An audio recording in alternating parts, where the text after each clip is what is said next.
Welcome in. It is Main Street Sports Day presented by Mid Tennessee Bone and Joint. I'm Chris Yao. He's Maurice Patton, and we are live from the Lee Company studio back in our humble abodes, Mo, for another few episodes after one trip to the office and one trip to Murfreesboro.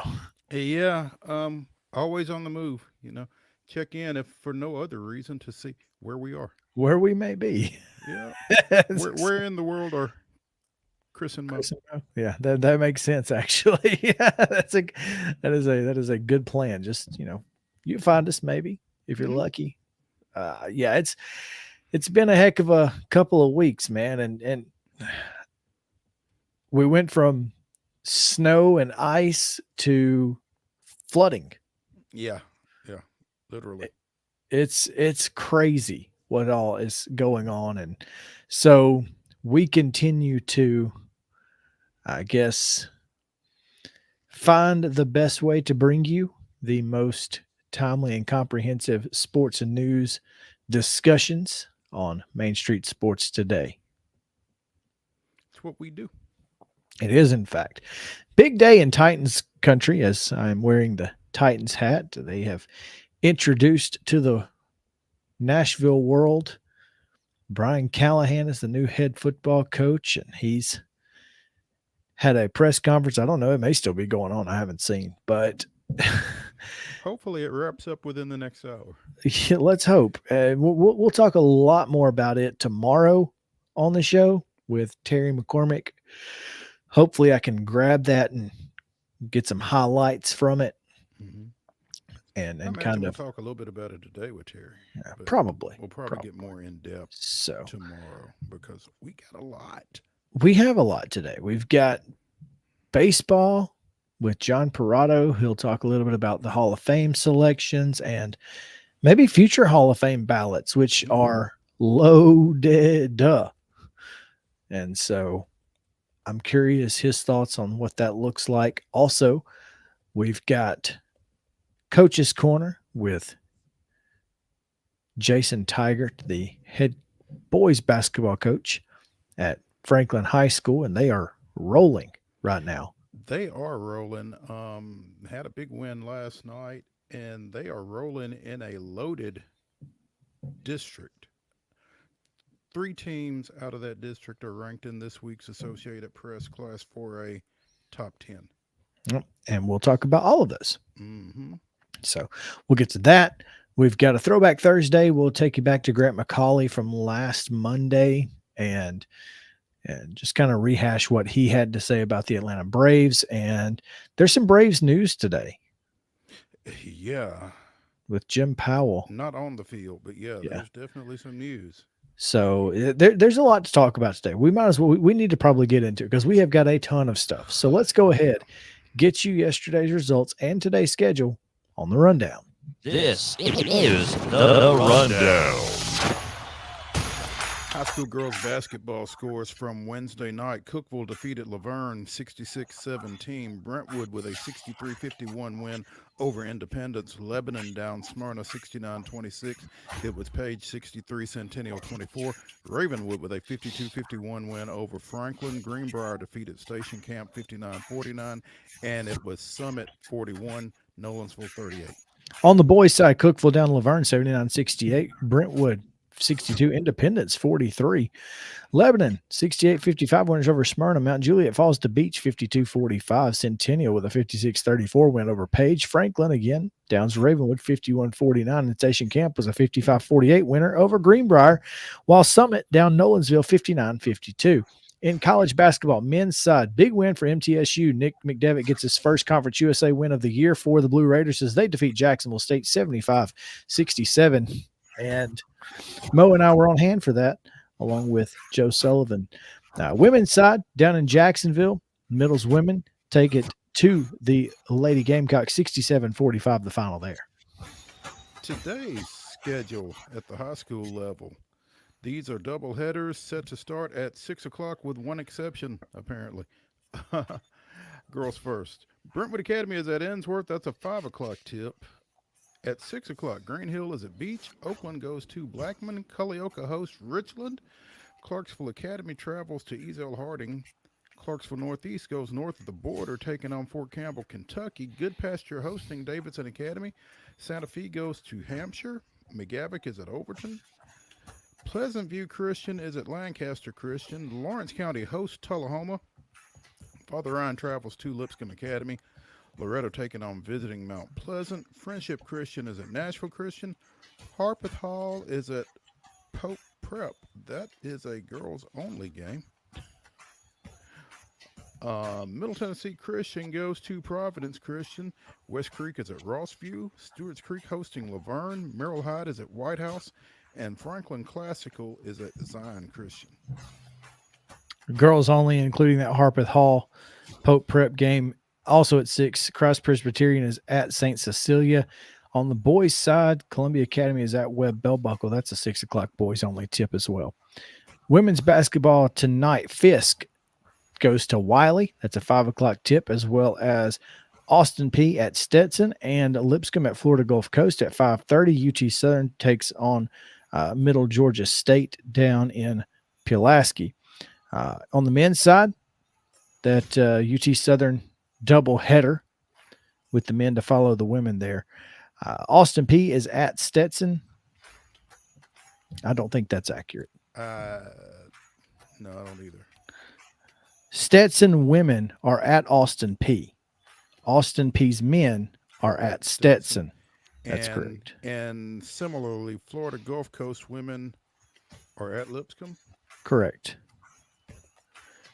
While Lipscomb's 6 o'clock starts. Yeah, Lipscomb's men will be at Florida Gulf Coast. Right. And on the ice, the Predators are a trip and a half away in Minnesota.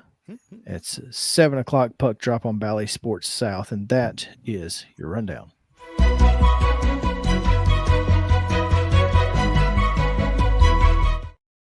Top stories brought to you, as always, by our friends at Piggly Wiggly, Neely's Mill Shopping Center in Columbia. It's a delicious daily deli specials. You've got great hand-cut meats, fresh produce, and everything on the shelf is cost plus 10 at the register. And let me tell you, those cobblers worth the price. Oh, goodness. Yeah. Make sure to go. One of those would go good right now. No doubt. I've got some soup in the crock pot later, and I am pretty fired up about it. I'm not going to lie. Okay. All right. So, but today's top story, let's start, Mo, with our friends at the Tennessee Sports Writers Association as they have their weekly Players of the Week. Yes, the TSWA has named its men's and women's basketball players of the week from January 15th through 21st.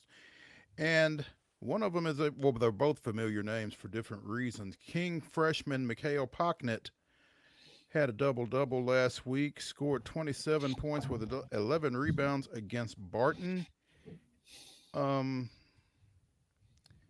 Leading King University with 16.1 points, 6.9 rebounds. And this is his second TSWA award of the year, to go with one that he picked up back in November. On the women's side, former Ravenwood standout Reagan Grimes from Tennessee Tech is named TSWA Women's Basketball Player of the Week after scoring 31 points, shooting 10 of 15 from the floor, 10 of 11 from the line in the Lady Eagles' 86-81 win at Tennessee State. So congratulations to both Mikhail Pocknett from King University and Reagan Grimes from Tennessee Tech via Ravenwood, the TSWA's men's and women's basketball players of the week this week. All right, let's get into our top story, which is very simply Jim Harbaugh is headed to the National Football League. And that means that Michigan hasn't opened. Well, here's the thing. Jim Harbaugh did this perfectly. I think he knew he was going to the Chargers a week ago. I think the Chargers knew he was going there a week ago. But he did it after spring semester classes have started across the country. Mm. And so now those players who may have transferred can't get in anywhere because spring's already started. Yeah, I mean, I guess that's one way to look at it, that he did it the right way. For his sake, for Michigan's sake anyway. This is a troublesome situation. I mean, any way it goes. This scenario, what we saw at Alabama and open season down there and what we see here, and the kids kind of being stuck because classes have started. And, just taking the way you pitched it, I mean, it was kind of manipulative.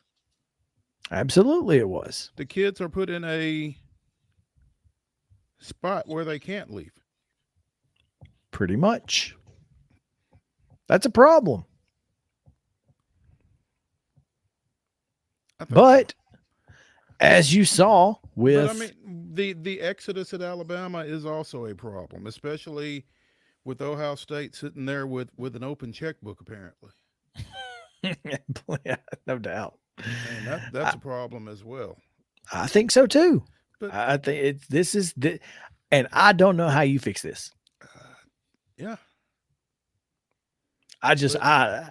We have tried to hash it out on this show. We've given out some ideas, some thoughts, and and like you say, every one of them has consequences. Mm-hmm. Absolutely. So I don't know how you fix it.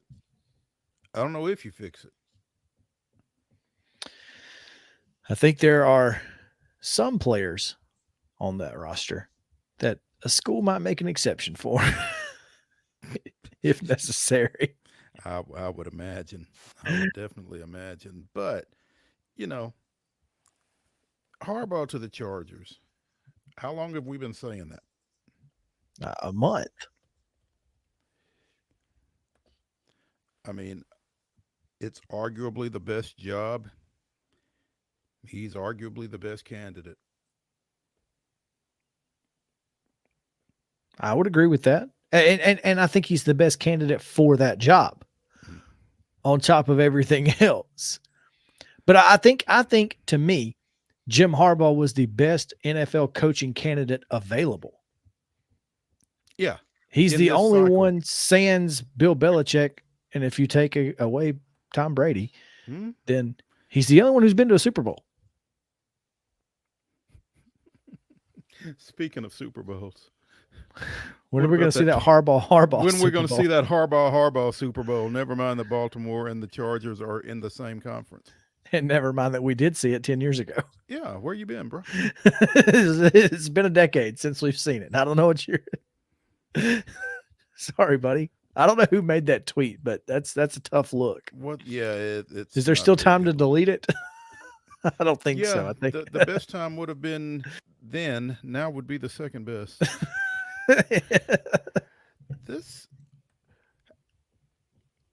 I mean, you don't think that this won't work because, again, you've got the quarterback, right? You've got the quarterback. And you feel like Kansas City is at the top of that division, but you also feel like both the Raiders and the Broncos are certainly in flux. I think that is a accurate statement. I'm trying to find. Yeah. And I don't know if I can even read this LA Times article, but I'm opening it. It is a really rough roster situation for the Chargers. CBS Sports says that they are more than $50 million in salary cap debt. Correct. which means they got to start cutting some folks. Who's it going to be? Who is it going to be? And part of what kept the roster intact last season included restructuring of Khalil Mack, Joey Bosa, Keenan Allen, and Mike Williams. Those decisions will eat up significant cap space in 24. The failed free agent signing and subsequent trade of cornerback J.C. Jackson will continue to haunt the team as they have $15 million in dead money with him. 8 players who have prominent roles are set to be unrestricted free agents, including Austin Eckler.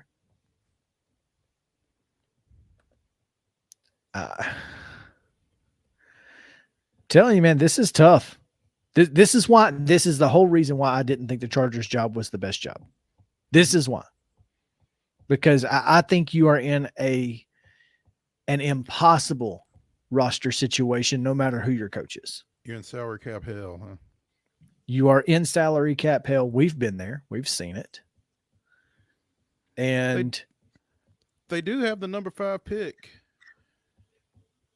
They do have the number 5 pick. And you'll get, I think they're going to end up having to go with a lot of rookies. They may end up having to trade some of their bigger pieces to get picks in order to decrease the salary cap and still have enough players to play. So it may be a step back to go forward. Yeah. Kind of thing. Or maybe even a couple of steps back to go forward. And is Jim Harbaugh enough to keep Justin Herbert around?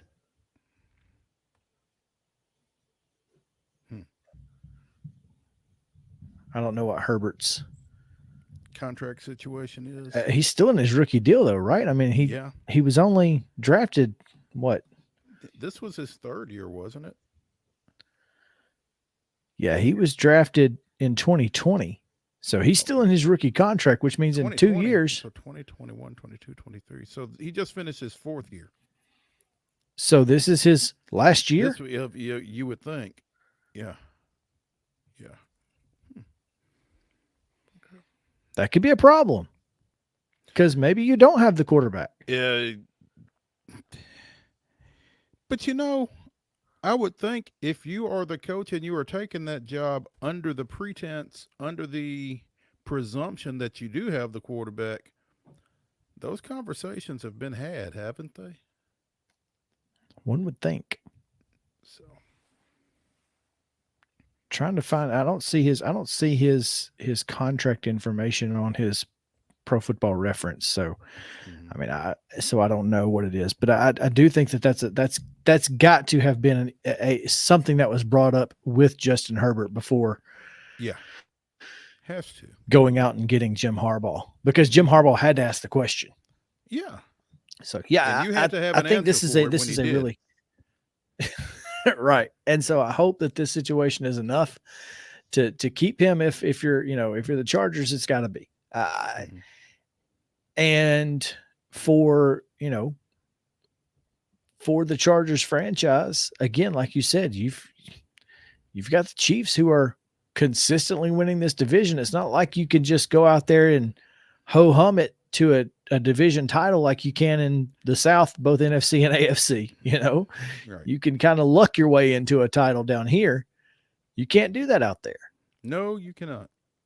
And so, I mean, it makes it a tough gig. And that's why I didn't think it was the best job. Now, again, he's done a really good job. Everywhere he's won everywhere. Everywhere. Stanford won. San Francisco went to a Super Bowl. Hey, University of San Diego before Stanford. That's right. He won at San Diego. Not San Diego State. That is important. San Diego. That's important information. Yes. And Michigan obviously just won a national title. Yeah. So neither of the 2 national title competitors will have their head coach in 2024. That's wild. That is wild. Is Sharon Moore Michigan's next head coach? Yes. I agree. If not him, then who? Oh, I hadn't even thought about it. I mean, there's only one name that I keep hearing, and that's Brian Kelly.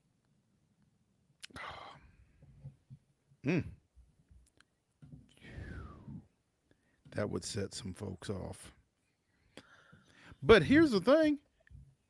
If you're Brian Kelly or anybody else in, what was the SEC West, I guess. I don't guess it any longer exists. But why do you leave now?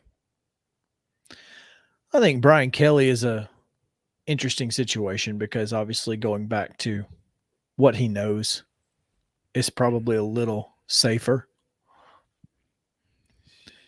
But I hate to tell him, 2024 Big Ten forward ain't the ACC. Well, I mean, I don't know. Hey, yeah.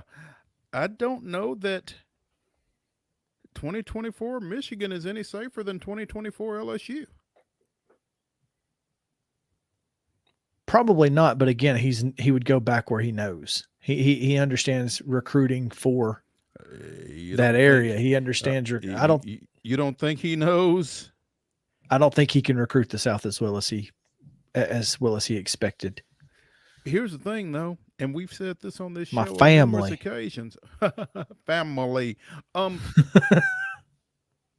How well do you have to recruit to get players at LSU?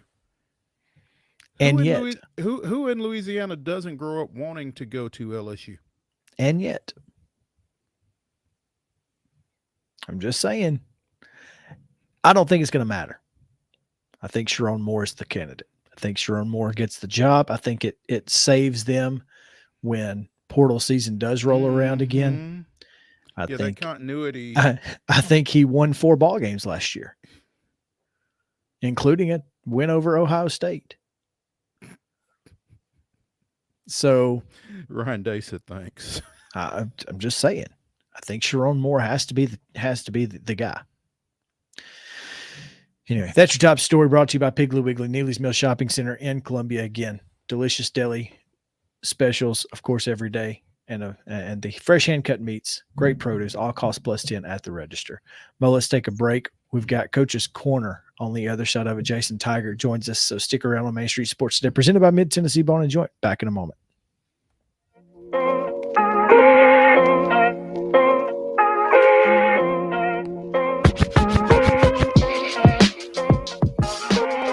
Mid-Tennessee Bone and Joint treats your orthopedic injuries and existing conditions. Our trained physicians will get you back in the game faster. Contact us at 931-381-2663 or www.mtbj.net. With Lee Company technology, the best handymen are hands-off. Lee Company techs have been using visual findings and other smart technology tools for years to add transparency and virtually take customers along. You see what we see, whether we're in a crawl space or on a roof. With Lee Company, technology helps us help you, no matter what's happening in the world or at your house. Jones & Lang Sporting Goods here in Columbia has been outfitting teams, officials, and anybody else from T-ball to college for 50-plus years. Be sure and check them out at 931-388-8060 or online at jonesandlang.com. Jones & Lang Sporting Goods, the look of a winner. Zion Christian Academy, zioneagles.org or 931-388-5731. You can schedule your appointment. Go tour their campus. It is beautiful over there, and you're definitely going to want to see it. Again, it's zioneagles.org. Give them a call, 931-388-5731, and schedule your tour today. Custom Stone Handler supplies over 600 distributors and suppliers with quality stone products. Along with River Stone, we produce and distribute over 100 building, landscape, and other bulk products. Our goal is to provide quality products, service, and partnerships to ensure our customers' success. We firmly believe that the measure of any person or company is how they treat other people and customers. Give them a call at 931-490-4990 or visit CustomStonehandlers.com. A game without a crowd is just a scrimmage. A performance without an audience is just a rehearsal.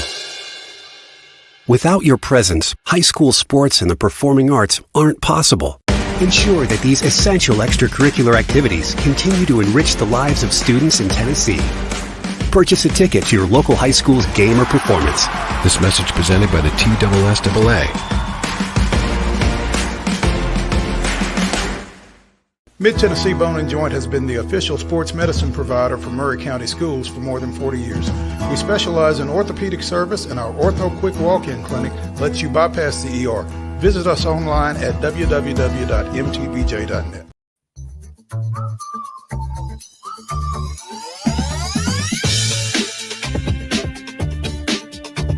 Welcome back to Main Street Sports Today, presented by Mid-Tennessee Bone & Joint. Chris Mo Patton here on this Thursday edition, and it's Thursday, which means, of course, we're talking high school sports to a larger degree than normal on the show. We will get into some bowling. State championships took place yesterday. We'll talk about that a little bit later. We'll also talk about the Associated Press Top 10 polls, which includes, Mo, our next guest. Absolutely, it does. Franklin Admirals boys basketball coach Jason TIGERT joining us here on Coach's Corner. Ads coming off of a big victory last night, keeping them undefeated in District 10-4A, and out in front of a stacked district. Coach TIGERT, thank you for joining us. Hey, we like that background, man. Good stuff. Appreciate right there. that. Yeah. Last night, I mean, it's always tough in this district. We're going to talk a little bit more about it in a second, but had to come up with a big one on the road. Yeah, Ravenwood's always a tough environment for us to go play in. Going into this season, they kind of had our number here as of recently, and so we've been able, fortunately, to win 2 close games with them this season. And so very proud of the effort of the guys. Game could have gone either way, but this team this year, they don't play too high, not too low. They don't panic, and that's helped us be very fortunate in a lot of these close games. 51-49 last night after a 66-64 win back on January 2nd at your place over the Raptors. 9 straight wins now. What is it you guys are doing right? Well, we don't play a lot of kids, and so early in the year, from a conditioning standpoint, I don't think we were quite there, and so we kind of played our way into shape and ended up going over, played pretty well at a tournament at Riverdale, and then went down to Florida. We go down there for every year for over at least the last several years to Destin for a tournament, and really started playing well. And it's just kind of carried on throughout the new year and into district play. And guys, now the snow break hurt us kind of as far as our conditioning goes as well. So we're back in that same mode where we're kind of playing our way back into shape. But it's been, that trip's been really good for us over the last couple of years. We felt like we've come out back playing our best basketball after that trip, and that's what you want going into district play. 14-4 overall, 6-0 in district play following that win last night. Another big one tomorrow night as you go to Brentwood, and that's always a dogfight. Going back to pretty much the opening of Brentwood, beat them 54-51 in overtime at your place earlier this year. What are you expecting out of that one? Well, it sounds like they're playing really well also right now. Yeah, they got a big win last night over Independence. I watched that film last night. They've got a good team. Obviously, Coach Bond is a legendary coach. Does a great job. They can. They're known for their zone defensively, but they can play man. They're playing a little faster this year. They've got an elite big man in Cochran, and they've got nice pieces around them as well. And so it will, without question, be a tough task to go over there and get a win. You talk about Cochran being an elite big man. You've got a pretty elite big man as well. And after losing him last year, because I had an opportunity to see you all with Christian Brown last year before he suffered that season-ending leg injury, and from the outside looking in, I felt like he was really the missing piece for you guys, considering the way you shot it from the perimeter. And I would imagine that really impacted y'all when you lost him last year. Getting him back, what has that meant to, how you all have been able to play? Yes, I mean, without question, we can't. When we lost him, we kind of became a one-trick pony where it was a three ball or it. And so having Christian in that inside presence has significantly helped us out on both ends of the court. Offensively, Christian averaging over 17 a game, can step out and shoot the basketball, obviously finishes around the basket well, and then defensively, just having that rim protection. And he does it in a couple different ways. That's what makes Christian really special. He's not only an elite shot blocker, he's also a great charge taker, leads us in taking charges. And so that's not normal to have a post player of his size lead you in charge taking as well, just because he does block shots so well. So it just adds another layer to his protecting the paint. Jason Tigert, Franklin boys basketball coach here, joining us on Coach's Corner on Main Street Sports today. Coach, Christian is a junior this year, and that's most of your team. You only have two seniors, including, of course, Davis Long, who is a big-time guard for you guys. But, not having a lot of seniors on this team, and of course, you had a lot of young guys who contributed last year. How much has that impacted the team and kind of the mindset of your squad that, it's kind of a different leader instead of your senior leaders having to take a role? Some of your younger guys do too. Well, yeah, it's a tight group. Davis does a great job of mentorship and leader. He has a great leadership style on this team because he leads by example, both on and off the court. He's just he's really good locker room guy. Christian is a competitor. And has really just fits with this group, and those guys, they have the stats and all that, but the other guys embrace their roles, and that is something that's really been special with this team so far this year. We lost a lot of kids from last year. If you look at, we beat Independence last year towards the end of the year. We played 5 kids, and Davis is the only returning player that got on the floor that night. And so this team this summer really started to bond, and we figured some things out chemistry wise, and embracing your role on the team is like a lost art in 2024. It's like a old school throwback. I mean, I'm kind of an old school guy, so I truly appreciate it from those guys, whether it's Davis Long, Christian Brown, or to the guy at the very end of the bench. That's just very glad to be part of the team. And so those pieces, embracing those roles is important, and everybody treats each other as they're important as well, and that's important. It makes a lot of sense. I mean, again, you guys. You don't have a lot of seniors on this team. You did lose Cooper, Jordan, Riley, and Jack and Sam last year's team, and just seems like you guys haven't missed a beat. So, and obviously record wise, now you say you had to play your way into this. This is the time of year where it's the most important. How do you feel like this team? You're playing your best basketball right now. Is this sustainable throughout the rest of this month and into obviously district play, which starts in mid-February? Yeah, well, we've got to stay healthy.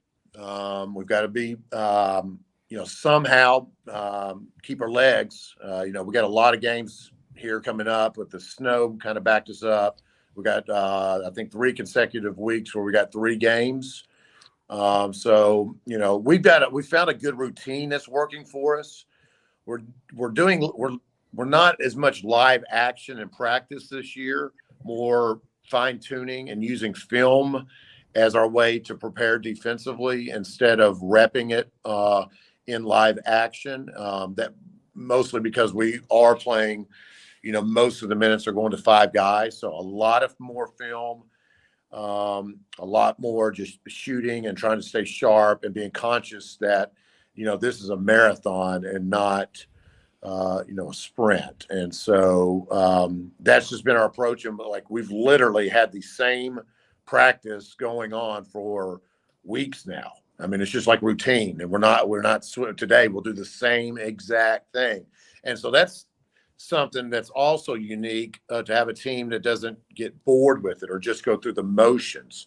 They treat each rep, even though it's just over and over and over again, that it matters. Every shot they take in practice matters. And to find that routine that's working and to embrace it and to not get bored with it takes a special kid as well. Takes a special coach to be able to adapt to that, I would think, as well, Coach, because you're used to practicing and, like you said, getting on the floor and repping your different defenses and that kind of thing. And for you to kind of realize what you're doing personnel wise and to recognize we got to dial this back if we want these guys to be at their best when it matters. I think there's something to be said for that, probably. Well, I mean, and back when I was early in my career, I would have never done this. I mean, every practice would have been just absolute war. And, I'm glad that I've figured out something over 20 years of coaching. And these kids they play so much more year round as well. They're just, that's another piece of it. That hasn't always been the case. Yeah. And so, we are mindful of that, and that is something I think I have learned. Coach, walk us through the rest of this district. I don't want you to tell me who you think is your best competition or your because I don't want to give anybody else any bulletin board material necessarily. But did you know that you were going to have three teams out of this district in the AP top 10? The league really felt like this is probably the most competitive that it's been. I mean, as long as I've been around, there's from top to bottom, going into the league early on or the season. I know a lot of people had question marks on Summit, and Summit has got them a couple really quality wins. And so, I think everybody's going to be tight come tournament time. I mean, there's nobody's going to feel good either, whether it's the 1 seed, or 2 seed, whatever. It's everybody, and that's not always the case. I mean, there's been years where I had really, really good teams, and I felt very, very confident that the first round matchup to get in the region you're in pretty good shape. It's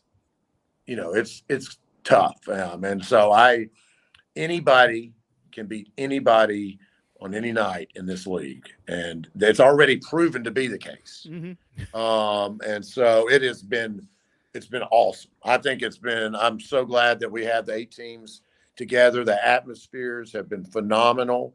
We'll have another one at Brentwood that will be jam-packed with 2 schools that just don't like one another. And it's going to be a lot of fun. And, it's just, you got some good coaches in the league, and you got a great senior class, just elite senior class, super competitive. And it's a lot of fun. At Brentwood tomorrow night, at Independence a week from tomorrow night. And because of the snow situation from last week, back-to-back games against Centennial later next month. That's going home and home right there on Wednesday and Friday, February 7th. Like the NBA playoffs. There you go. Interesting scheduling there. Obviously, probably couldn't be avoided, but kind of is what it is. But well, that was the situation. That's the snow situation, and then you run into it's we've got a shortage of referees. And so if you try to put that game on another day, then it makes it a little bit more difficult. Whereas like a Wednesday, there's referees available because that's not a normal day for high school basketball. And so there's a lot of things that come into play, and the district had decided that we wanted to keep things the same for everybody. Instead of doing just say this school makes this decision and this school, we would just be uniform if possible this year. And so that was we got together on some Zooms with our county athletic director and just kind of debated what we wanted to do and then voted on it. And that's how we ended up there. And with an even number of teams, I'm sure that made it a lot easier to do a lot of that as well. It did, yes. Yeah, great. Franklin boys basketball coach Jason TIGERT joining us here on Coach's Corner on Main Street Sports today. Coach, appreciate your time. Congratulations on this great start. Good luck as you go north tomorrow night.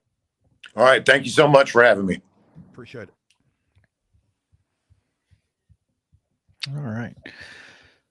Always good stuff there. Absolutely. We've got more high school sports to talk about, including the AP top 10 polls for all of the classes. And both boys and girls, which yeah. isn't always the case, which is fantastic news. And we'll talk about bowling. We've got just all kinds of great stuff coming your way here. So stick around. Main Street Sports Day, presented by Mid-Tennessee Bone and Joints, back in just a moment.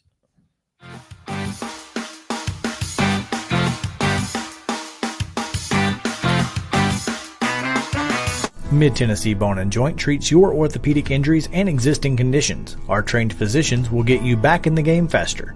Contact us at 931-381-2663 or www.mtbj.net.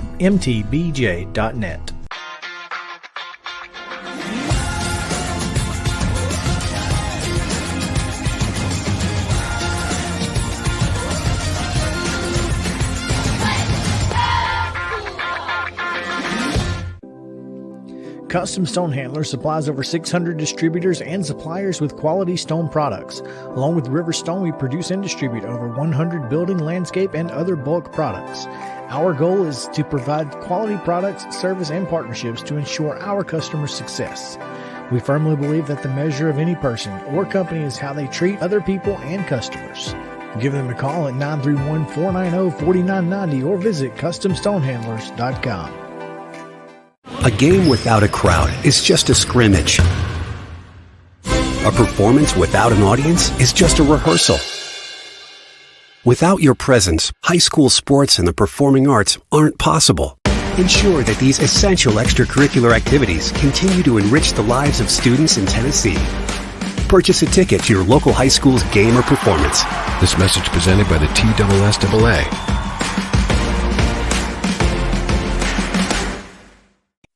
With Lee Company technology, the best handymen are hands-off. Lee Company techs have been using visual findings and other smart technology tools for years to add transparency and virtually take customers along. You see what we see, whether we're in a crawl space or on a roof. With Lee Company, technology helps us help you, no matter what's happening in the world or at your house. Piggly Wiggly, located in Neely's Mill Shopping Center, is Columbia's locally owned and operated Cost Plus 10 grocery store dedicated to serving the community with low prices and smiling faces. Piggly Wiggly offers fresh, hand-cut meats daily as well as daily hot plate lunches from their deli counter. You're certain to see smiling faces and a helping hand when you're here at Piggly Wiggly. Come by and check out our fresh produce, high-quality meats, and more. Down home, down the street, we'll see you at the Pig. Mid-Tennessee Bone and Joint has been the official sports medicine provider for Murray County Schools for more than 40 years. We specialize in orthopedic service, and our Ortho Quick Walk-In Clinic lets you bypass the ER. Visit us online at www.mtbj.net.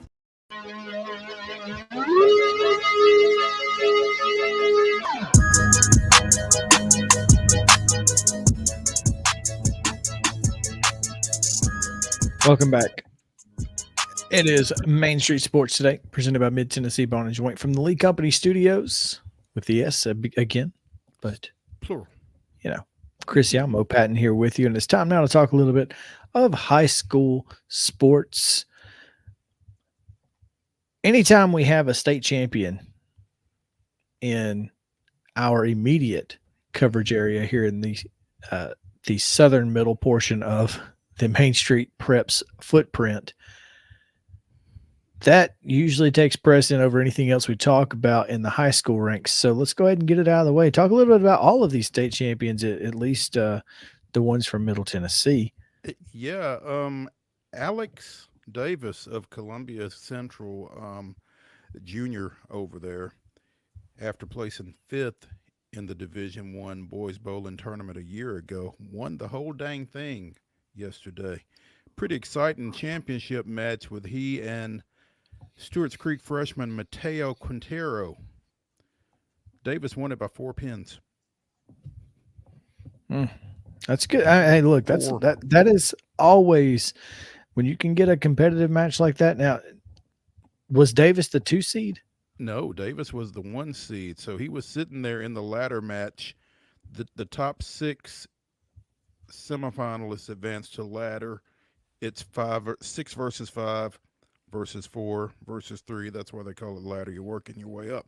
And so he has to sit there and watch and wait and battle those nerves. And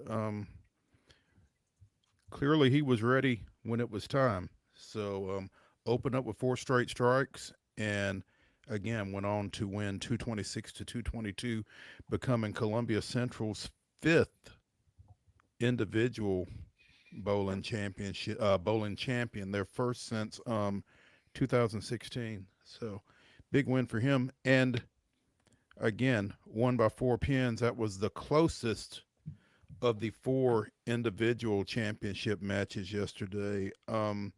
Let's talk about this Division II. Mm-hmm. Speaking of the ladder matches, because Logan Winkler had to climb the entire thing. Friendship Christian senior Logan Winkler was the number 5 seed going into the ladder matches, which means he had to compete in 4 matches before even getting to the state finals. He does so, winning 215 to 145 over teammate Brody West. Then he wins over Finn Donnelly of Pope Prep. Then he wins over another teammate, John Brooks, and then beats Pope Prep's Zane Collins in ladder match 4 before Jackson Roberts, the number 1 seed at St. Benedict, goes down 223 to 169 in the finals. Logan Winkler, 5 wins in 5 tries to win the state title. And, I think that's kind of the other side of the ladder match. I mean, we've talked about it in various other forms on this show. Rest versus rust. When you're in a rhythm, feel the rhythm, feel the rhyme. Filling up, it's bowling time. Yeah, something like that. Yeah. Congratulations to Logan Winkler coming out of the number 5 spot in the ladder to win Division II. On the girls' side, Hardin County's Macy Bromley defeated Kenzie Bond of Bartlett to win the Division I championship after defeating her twin sister, in the next to last match. In fact, those two had each won a state championship over the last 2 years. So I guess Macy's got a leg up on, I think it's Millie Bromley. Millie is correct. And they're seniors too. So Macy goes out on top. Macy's got bragging rights going to the house here. Yeah. So congratulations to her. Friendship Christian swept the boys and girls individual titles as Olivia Rush defeated Harding Academy's Simone Guyton in the finals, 181 to 167. So congrats to our 4 individual champions. Team bowling began today. And unfortunately, speaking of our Southern Middle Tennessee local teams, Lawrence County fell 23-4 to Bartlett in the quarterfinals. They were eliminated. However, Columbia Academy defeated Boyd Buchanan 24-3. So The Bulldogs will be bowling at 9 o'clock tomorrow in the semifinals. So good luck to them. All right. Congrats to those bowlers, man. I hope you took your earplugs if you went, folks. If not, you know that you can't hear us today, and that's okay. Most likely not. Yep. So before we get into the high school AP polls, because this may be the biggest news in high school of the day, out of Lipscomb Academy, big news on their Twitter account from, I guess, a couple hours ago when they announced a new defensive coordinator. A new defensive coordinator. Defensive. And the name may shock you now that you know that he's a defensive coordinator. Defensive coordinator. But he is also former San Diego State linebacker. So I'm this may make more sense really than the other did. Former Independence coach Scott Blade has joined Jamie Graham's staff at Lipscomb Academy as defensive coordinator, and I think it's a fantastic hire, particularly for a young coach. Anytime you can get someone with the experience of Scott Blade on your staff, no matter what he's doing, what position he's coaching or what if he's coordinating, whatever, anybody with that type of experience, you take their help.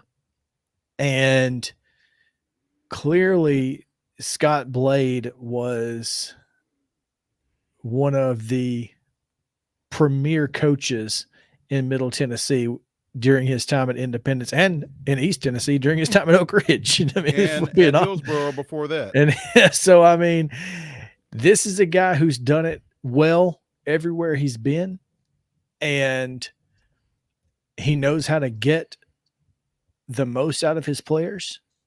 Great coach, great football mind, and well done, Jamie Graham. Absolutely. Blade 37-5 in 3 years at Hillsboro with a 2008 Class 4A state championship. 35-15 in 4 seasons at Oak Ridge, including a 10-2 season in his final year there before coming back to Independence, where he went 74-37 over 10 seasons with a state championship and a state championship game appearance. So, like you said, one of the best to do it in this area, coming back as defensive coordinator after being out of it for the last couple of years, and it's good to see.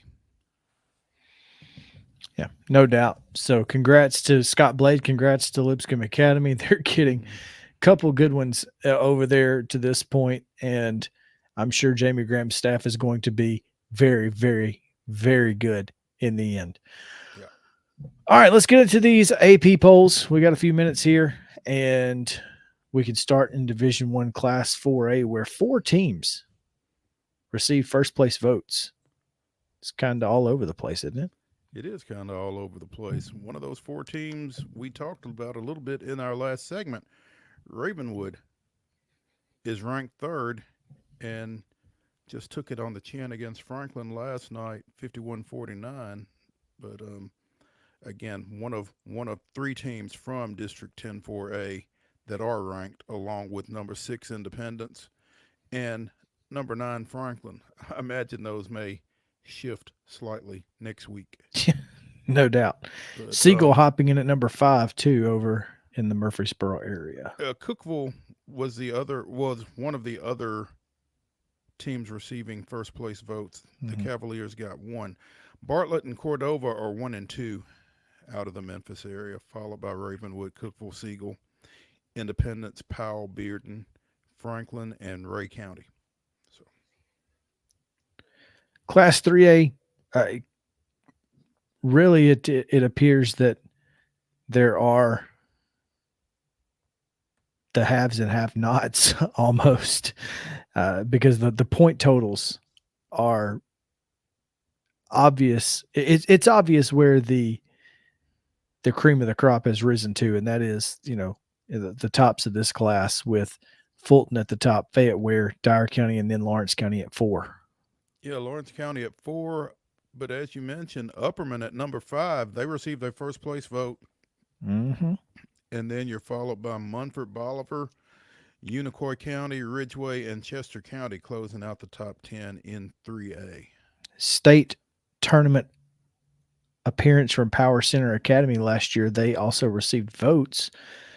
And obviously coming off a state tournament appearance, you feel like they have a chance to be among the best. Pretty impressive looking when we saw them against Giles County last year as well. So, yeah. Absolutely.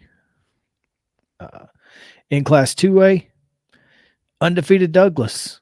They get 11 of the 12 first place votes, with Gatlinburg Pittman getting the only other one. Mm-hmm. Followed by Kingston, Tyner, Grundy County, South Green, Austin East, Westmoreland at number 8, Summertown at number 9, and Camden at 10. It's interesting. Mm-hmm. In Class 1A, well, they're still there, Mo. They are still there. You know why? Primarily because they haven't lost. The Wildcats of Santa Fe, led by 35.7 point per game scorer Alden Slaughter, Mr. Basketball candidate, by the way. For those, for those of you who may have some say in that. Wildcats 16-1. Like you said, Harriman is number 2, followed by Union City, Middleton, Pickett County, University. It's pretty broad. I'm pretty sure it's University School of Johnson City at 6. Eagleville 7, Chattanooga Prep, Houston County, and Humboldt rounding out the top 10 in 1A. I would like to also say Harriman at number 2 with the 3 first place votes. Same record as Santa Fe, and they've got a kid who is as legit a basketball player as you're going to see at the Class 1A level. 6'7" kid, headed to Murray State.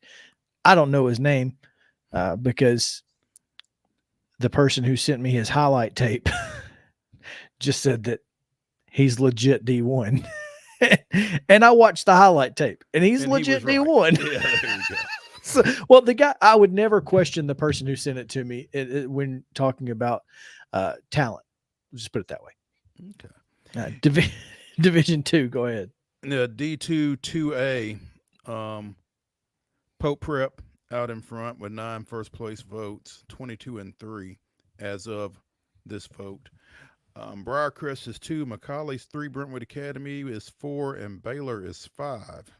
In D2A, Silverdale is at the top.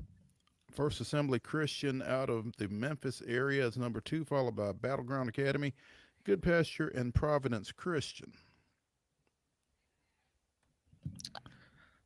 All right, quickly on the girls' side, Bradley Central leads Division 1 Class 4A with 10 of 12 first place votes, with Cookeville getting a first place vote, which is understandable completely. Clarksville, still undefeated, has not gotten a first place vote despite Amari Berry's existence. They sit at number 4. Coffee County's at 5. Cookeville's at 6. Brentwood, Campbell County, Columbia Central in at number 9, and then Morristown East at 10. Yep. Lebanon received votes and was just outside the top 10. They're number 11.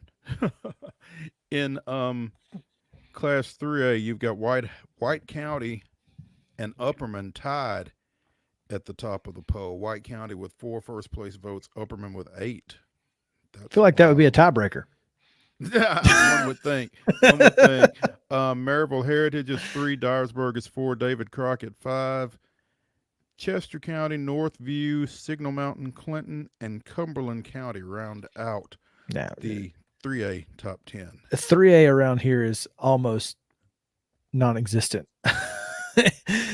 2A, McMinn Central gets 11 of the 12 first place votes, and they sit at number 1, followed by Gatlinburg, Pittman, and Loretto at number 3. Mm-hmm. Gibson County and Huntington at 4 and 5. Cheatham County sliding in at number 6. I'm telling you, Cheatham County has a legitimate chance, but they've got to go through Loretto. They've got to go through, Summertown, Westview. That this is a loaded region. Westview's at 7, tied with Summertown, York Institute, and Peabody at 9 and 10. Just absolutely loaded is this Class 2A region. No doubt. In 1A, Wayne County drew 10 of the 12 first place votes. They are number 1. Pickett County, Cloudland, Moore County at 4, Richland at 5, tied with Sunbright. North Green at 7, Middle College, Sale Creek, and Clark Range round out your top 10. In Division 2A, it's Knoxville Catholic, Father Ryan, Hutchison out of Memphis, Chattanooga Christian, and Lipscomb Academy are your top 5. They only vote for 5. And in D2A, it's Providence Christian, Silverdale, the Kings Academy, Good Pasture, and University School of Jackson are your top 5. There you go. That's your AP top 10 and top 5s. and top 5s. Yes. And so we will take a quick break. When we come back, Terry McCormick joins us for your Daily Titans update. Stick around.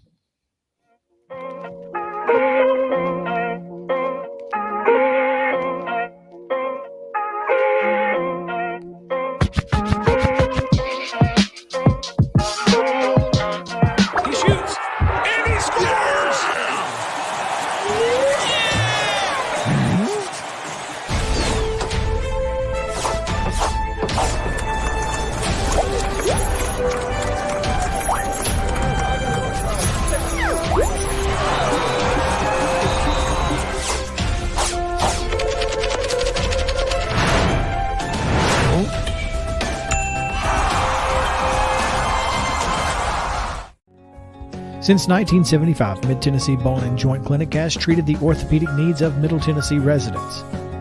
The trained physicians provide surgical options and minimally invasive options to treat all orthopedic needs. The walk-in clinic, OrthoQuick, helps you bypass the ER while treating sports injuries and acute needs Monday through Saturday. Visit MTBJ online at mtbj.net or on social media at Mid-Tennessee Bone Joint Clinic.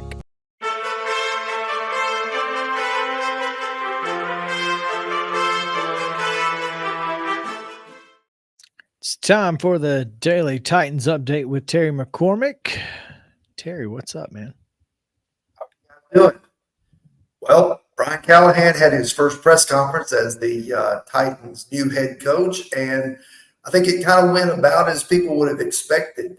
He was asked a couple of questions about Will Levis and his development, and certainly he said he's looking forward to working with him and trying to maximize him. And the reason that that's such a big deal is not only because quarterback play is at premium now in the NFL, but when you look at the impressive resume of guys that Brian Callahan has worked with over the years, the list includes Peyton Manning and Matthew Stafford and Derek Carr and Joe Burrow, and then most recently with Jake Browning, tailoring the Bengals playbook to make him the most effective that he can be. I was told that they streamlined a lot of things once Burrow went out to, make sure that Browning was as comfortable as he could be. And I also told that going way back to when he was first with the Denver Broncos, his quarterback he was a low-level assistant for was none other than Tim Tebow, and that he was the guy who went and researched a lot of the stuff, the RPOs and stuff that the Broncos put in at the time to kind of maximize Tebow's abilities and kind of, spurred that 6-game winning streak. You remember that the Broncos had with Tebow at quarterback, including winning a playoff game against Pittsburgh. So Brian Callahan getting, the gold star for doing those sorts of things. Well, that kind of diligence and that ability to, like you said, get the most out of the guy at that position, whether it be Tim Tebow or Jake Browning, makes you feel pretty good about him coming in here and working with a Will Levis. Yeah, I mean, it really does, because I think, it's going to be a situation too where, Rome's not going to be built in a day. This team has a lot of holes. There's offensive line issues. There are receiver issues with anybody not named DeAndre Hopkins. There are issues on the defense. And he talked about the lessons that he and Zach Taylor learned with the Bengals during those early years when Taylor first got the job, the pre-Joe Burrow days, if you will, and how that they could see the team still growing, even though they weren't seeing the success. They could see the things coming together and knew that once the pieces got in place that they would be successful, that they were doing it the right way. So I think that has to be encouraging for Titans fans too, because I think we all know that even though there's a lot of cap space and they've got a full complement of draft picks pretty much with 7 of them, that it's still going to be a little bit of a rocky ride to get this thing back on track. I think you're probably right. I mean, it's we've been saying that all of the issues were never going to be fixed in a year. Of course, Rand Carthen now has carte blanche to do what is necessary to fix this team, and I think that Brian Callahan probably understands that, and Rand Carthen understands that. One of the things that I thought was interesting is he, of course, got questions about Will Levis, but also got questions about somebody else, his father, to which he responded, "Oh, he's under contract." Well, that's what he has to say. That's good call there. Good call. Under contract to the Browns. Okay, yeah. Yes, that's what he has to say, unless he wants to start getting fined or handing over draft picks. You don't want to run into a tampering charge on your first day on the job, I don't guess. So yeah, but I would think though this kind of falls back to that NCAA pre-existing relationship kind of thing. So hopefully that won't be too much of an issue.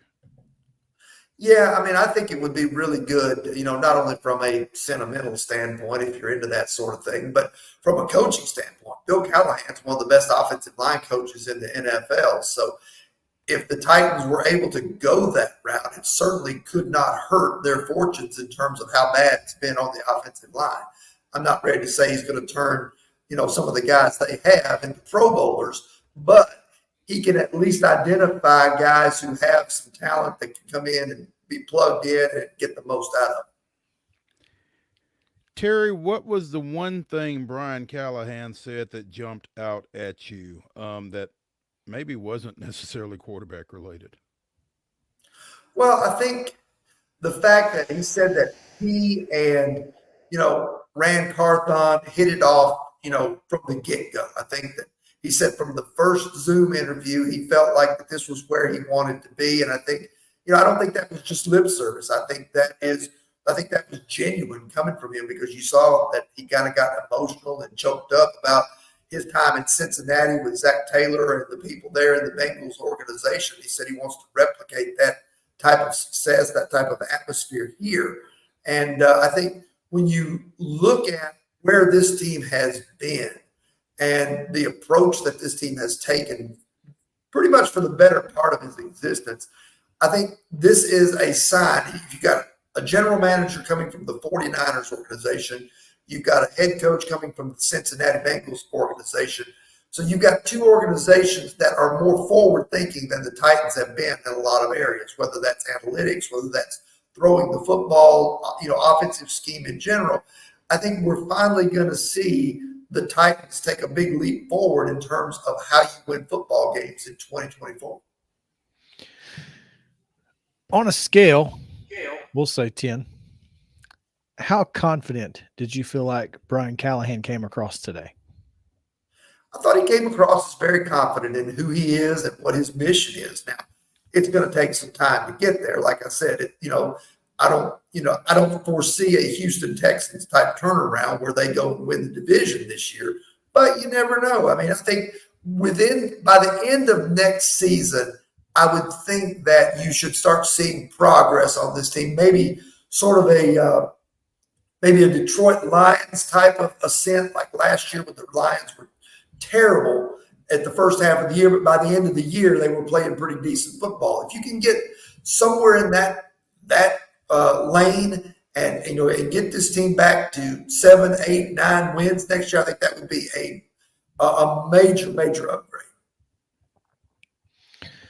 Terry McCormick joining us here for your Daily Titans update. Again, tomorrow, Terry, we'll have some highlights from that press conference in the segment before you, and so we'll deep dive in a little bit more tomorrow into what he said and and get a little bit more into it. But we appreciate your time as always. Looking forward to it. And that just means it's time now to tell us about Zen Sports. The new sports betting app exclusively in Tennessee the last few months, and I'm excited to share with you some big news. Now, when you sign up for a Zen Sports account, you will receive up to a $1,000 no danger first wager. That's right. When you place your first bet in Zen Sports with up to plus 500 odds, you can be reimbursed for the amount of your bet up to a $1,000 maximum within 24 hours if the bet loses. And there's more good news. Zen Sports is rolling out its brand new VIP rewards program. This new VIP rewards program will allow top-tier customers to earn more bonuses, comps, and perks. The VIP program is by invite only, so if you feel your Zen Sports play qualifies for VIP consideration, please check out the program details and apply at zensports.com/VIP. No other sportsbook will offer you a premier sports betting experience with 24/7 top-tier customer support and faster withdrawals than Zen Sports. So what are you waiting for? Get going and download their app at zensports.com today. Zen Sports, betting just got better. Gambling problem? Call 1-800-889-9789. Terms and conditions apply. Must be 21 and older and in Tennessee to bet.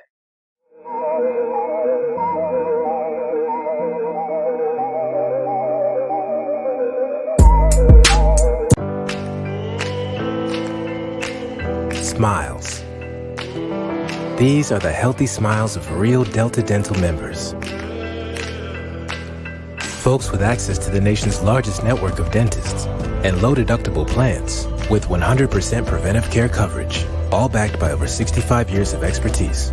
Go online or give us a call to learn about affordable individual plans that meet your needs. 1-855-844-0445. This holiday season, the largest lantern festival in the country returns to Nashville Zoo. Witness more than 1,000 handcrafted Chinese lanterns featuring brand new designs, including towering mythical beasts, a life-sized Santa's workshop, and a 100-foot-long dragon. Welcome back to Zoolumination at Nashville Zoo. Bigger, brighter, and better than ever.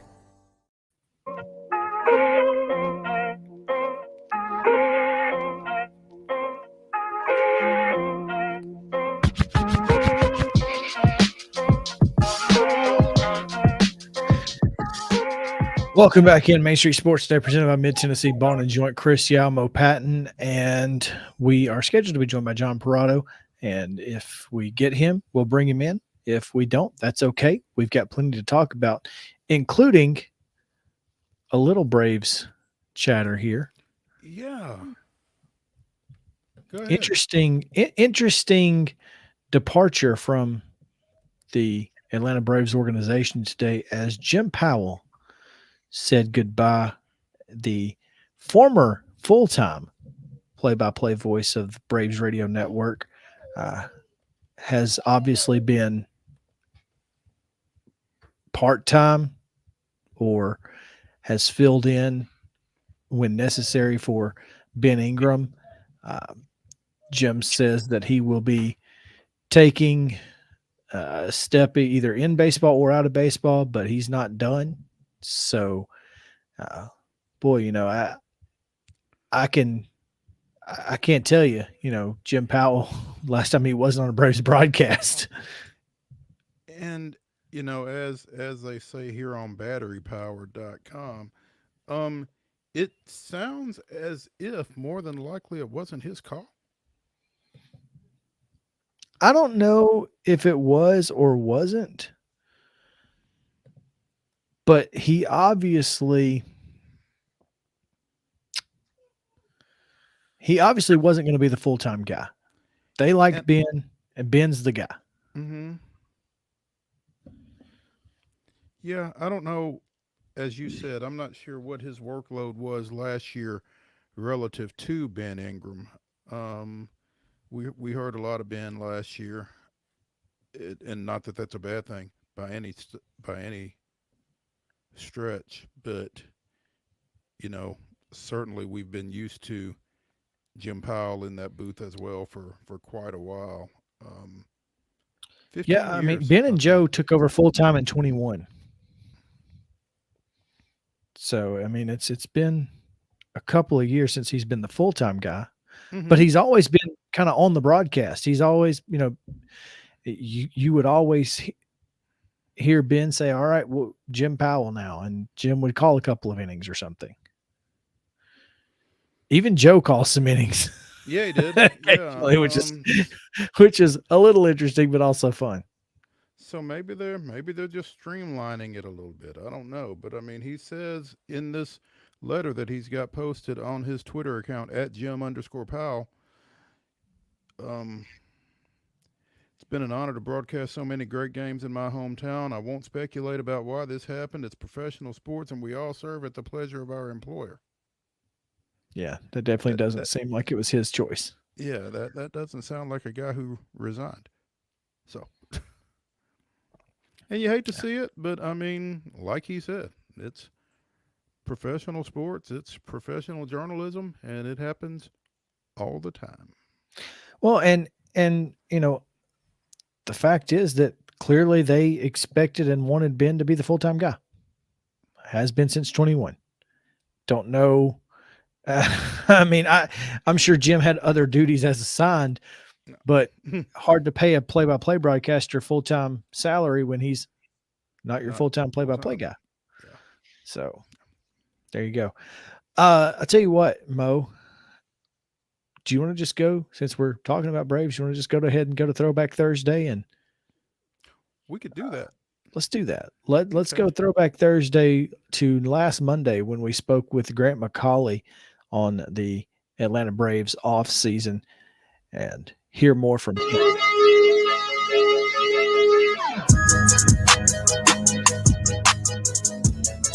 Welcome back in Main Street Sports Today, presented by Mid Tennessee Bone and Joint. Chris Yao, Maurice Patton here with you on this Monday. We're coming to you from the split Lee Company studio and multiple studios. Yeah, working from home today as neither of us feel comfortable walking in the snow, much less driving in it today. So that's what we're going to be doing. But we have a great show anchored by some great guests, including our next guest, Mo. Yeah, 92.9 The Game out of Atlanta's Grant McCauley now joins us. Grant, is it snowing in Atlanta? No, we've got no snow here, and I don't think anybody is too upset about it because when it snows in Atlanta, things go a little bit awry. Well, yeah, understood, because when it snows up here, things go a lot awry. So, yeah, I get it. I Just get a it. bit. Yeah. Appreciate you. Nice swag there, man. Well, thank I you. like that. Thank you. I had to do something with all these bobbleheads that they give out over the last couple of years. And it's more and more. When I was growing up, it was like a couple a year. Now I think they give somewhere between 12 and 15 bobbleheads per season, which seems a bit excessive. But then again, they haven't run out of ideas. One per series, huh? At least, yeah. Yeah. What is the bigger news regarding the Braves? Is it last Thursday's agreement with Max Fried to avoid arbitration, or is it the Perdomo signing? I mean, I would say from a big picture perspective, like longer term, the Perdomo is much more of an exciting kind of signing because the Max Fried one is expected. I mean, they were either going to go to arbitration or they were going to agree to a deal, which they did, which is the first time in a couple of years, which is not a small thing, but you knew Max Fried was going to be here in 2024, to make a long story short. The Perdomo signing, though, I mean, you think about what the Braves had to go through after 2017 when MLB handed down those sanctions and they couldn't sign international free agents for so long. Well, now they're signing one of, if not the top guys in this class, and that's been a minute for the Atlanta Braves. Now, in the international field of play, as far as signing these free agents, it doesn't necessarily guarantee that the guy you pay the most is going to give you the most, as has been shown very many times. But I think that this is a talent the Braves are very high on, very excited about. And as a young, toolsy shortstop, you look at where the Braves are set up over the course of the rest of this decade and maybe beyond. Shortstop's not really locked down long term. So maybe this is a guy who's going to figure in to being one of the fixtures of this club, and they can figure out what they need to do and want to do as far as Max Fried is concerned beyond 2024. So I'd give Perdomo the edge as far as the excitement factor. Avoiding arbitration with Max, does that do anything for the likelihood of re-signing him, do you think? I kind of thought so. I mean, the last couple of years, they have gone to that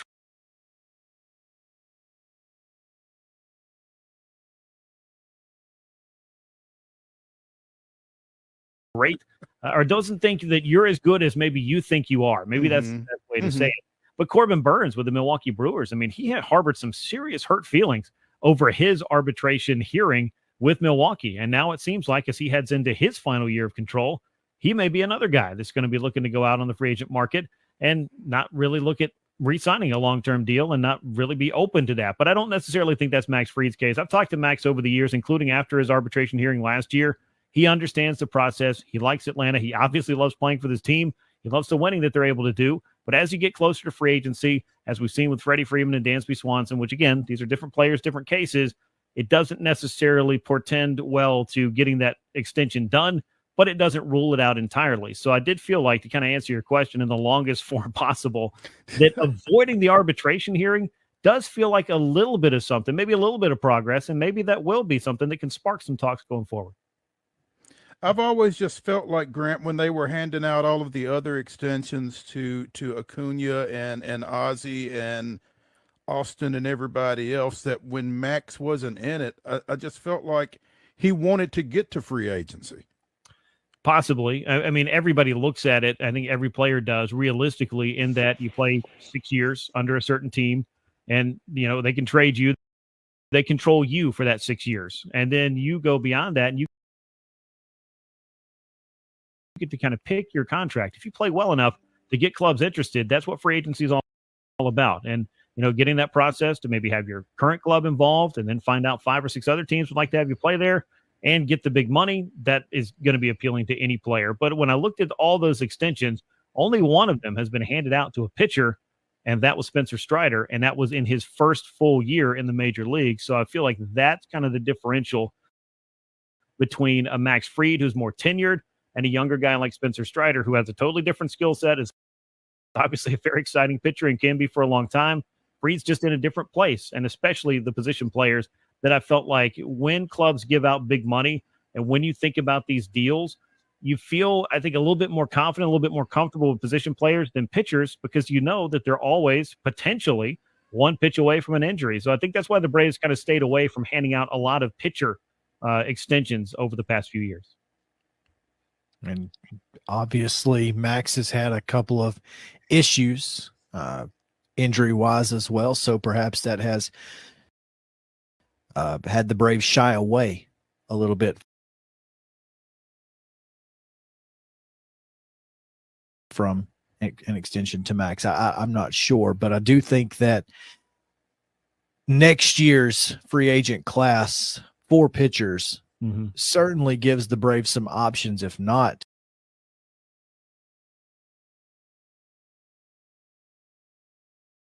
Max Fried. So I guess, you know, it's kind of a gamble, but at least you feel like you've got maybe a king or a queen in the hole, if not an ace.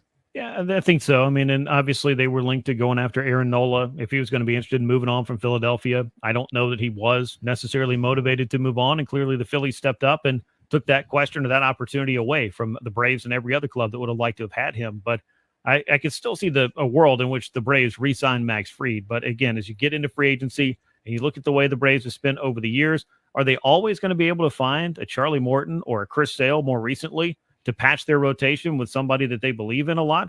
Or at some point, I mean, I know they've got Spencer Strider locked down. Would you not like to lock in and know that you've got Max Fried coming back for a number of years rather than feeling like you're in your last year potentially and you got to go search for answers every year? That's a hard process to go through. And I would imagine for Alex Anthopoulos and his front office, it's a little bit challenging to find those arms you believe in, because we know they've built a club and an offense that can certainly power this team through the regular season, but you need those arms come October, and Max Fried could very well be one of those arms. And the more often, Grant, you do have to go and search for those arms, you know, the more likely that at one point you're going to hit a clunker. Sure. And you look at 2020, they wanted to supplement that rotation with Cole Hamels, and he ended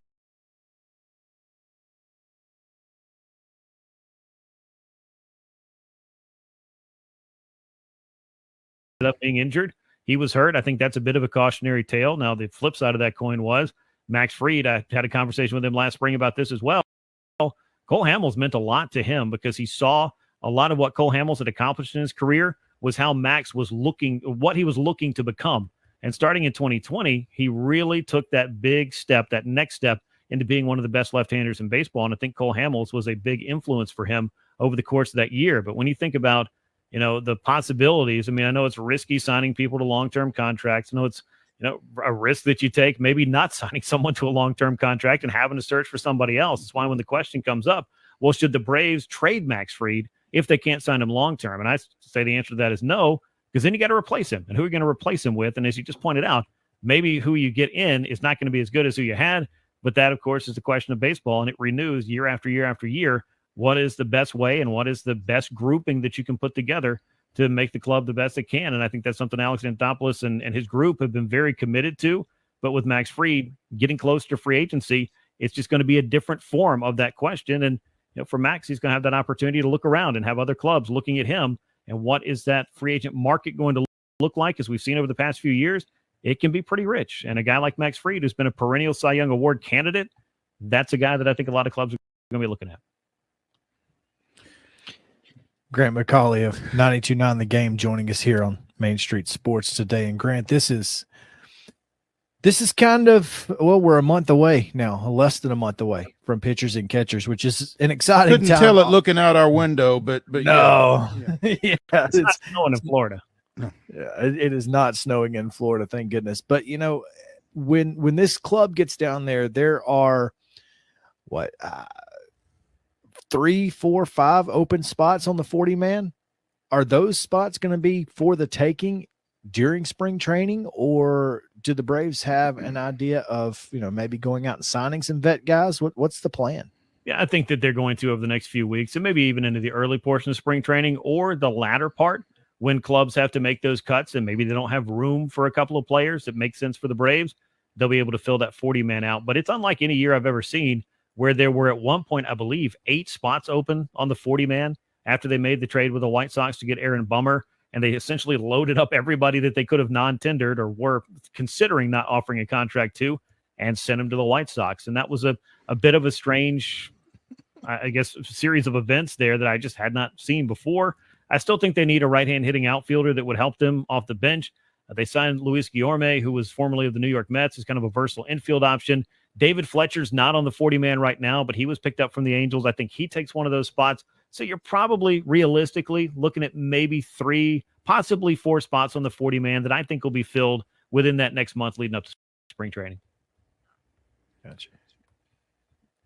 You touched, Grant, on the trade of that saw Atlanta pick up Chris Sale from the Red Sox in exchange for,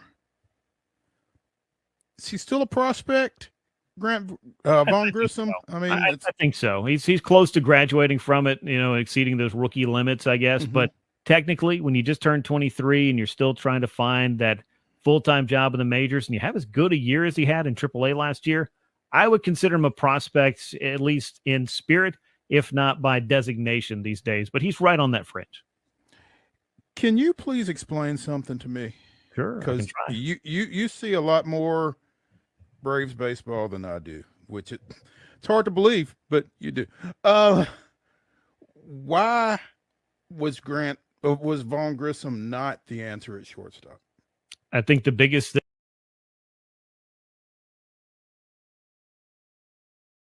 thing for the Braves was the continuity of the everyday defense, and it's just a position that they weren't able to truly believe and commit to him that he was going to be able to cover that position every single day. And I think that as you looked at the opportunities that he got at shortstop in the big leagues, they were fleeting, obviously.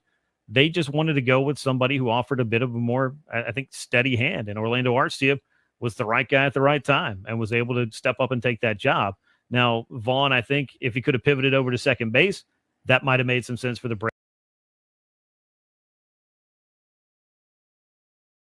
Braves, but they have an awfully good second baseman, so they didn't need that.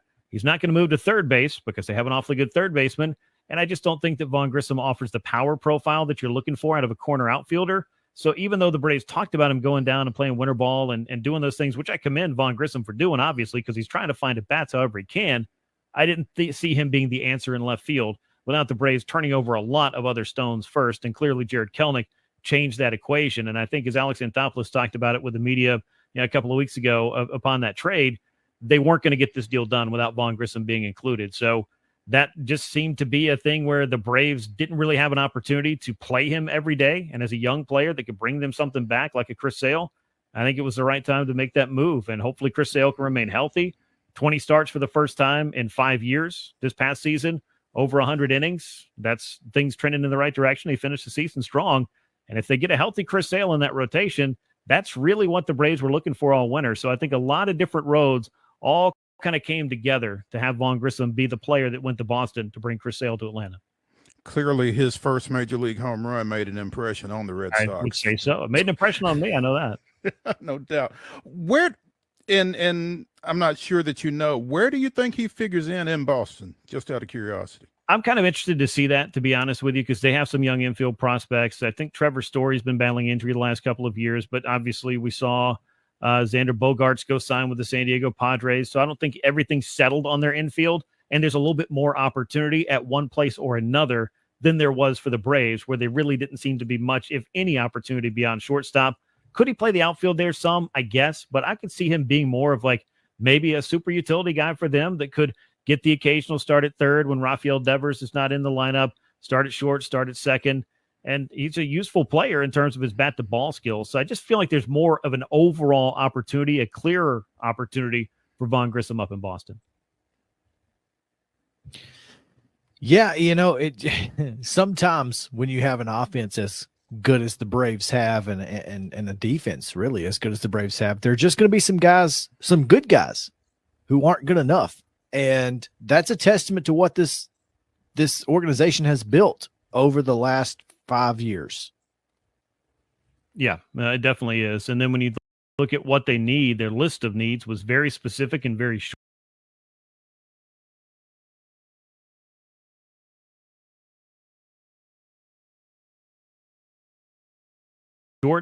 And you have a chance to go out and get somebody like a Jared Kelenic, who was a super prospect a few years ago. Vaughn Grissom was a very good prospect. Jared Kelenic was a mega prospect, and I think that there's still a lot in his bat. He's still a young player. I think the Braves are excited to kind of get him in their laboratory and work on that swing and see what they can unlock there. So I feel like that, with 5 years of control, made a ton of sense in left field. And then obviously making the Chris Sale trade was important to them to supplement that rotation beyond just bringing back Charlie Morton. So the Braves, as they fortified the bullpen in the background of all of that, were able to check off pretty much every major box and do so really without having to part with a lot of their younger prospects, the younger arms, the A.J. Smith-Shavers, Hurston Waldrips, and the like, that I think they do see potentially being answers for what we initially started talking about. What does the rotation look like in the future, particularly if Max Fried is not a part of that rotation?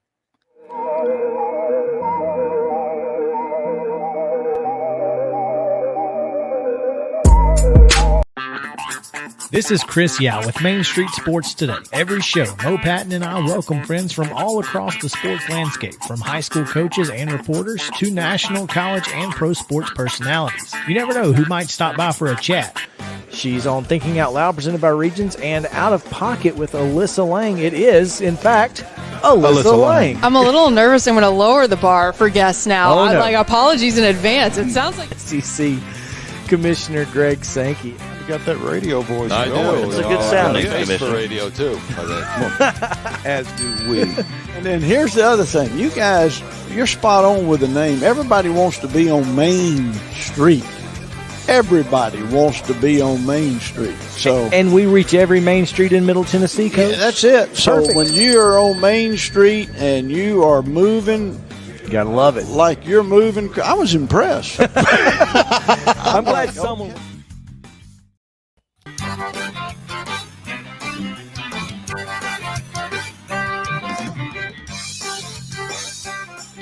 Welcome back in Main Street Sports Day, presented by Mid-Tennessee Bone and Joint. I hope you enjoyed that throwback to last week when we talked with Grant McCauley about the Atlanta Braves. We'll continue some baseball talk now as John PERROTTO joins us here on Main Street Sports Today. John, what's going on? Thanks for your flexibility there.